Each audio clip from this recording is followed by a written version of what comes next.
ఆశ్చర్యకరమైన దేవునికి నా స్తుతులు చెల్లిస్తున్నాను. వీక్షకులకు శుభాలు. మనము గత కొద్ది దినాలుగా ఆదాము జీవితాన్ని కొద్దిగా తెలుసుకునే ప్రయత్నం చేస్తున్నాము.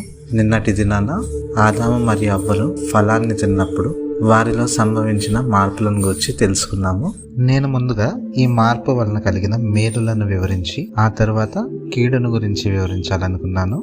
అయితే క్రోనలాజికల్ గా తెలుసుకుంటేనే ఇంకా సులభంగా అవగతం అవుతుందనిపించింది. అందుకే క్రోనలాజికల్ గానే తెలుసుకుందాము. మొదటిగా తమ స్థితిని వారు గుర్తించారు. రెండవదిగా వారి పరిస్థితిని చూసి వారు సిగ్గుపడినట్లుగా మనం చూస్తాం. ఇక్కడ ఒక నిమిషం ఆగి ఆలోచన చేద్దాం.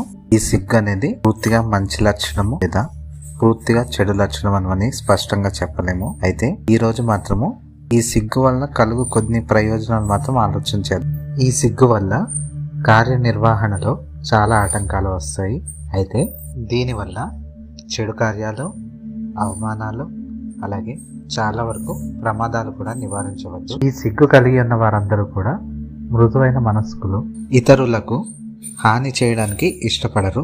ఇంగ్లీష్లో ఒక మంచి మాట ఉంది, shyness is the inborn quality which makes us live in harmony and peace with others. ఈ సిగ్గు కలిగి ఉన్నవారు ఇండిపెండెంట్ గా జీవించడానికి ఇష్టపడతారు.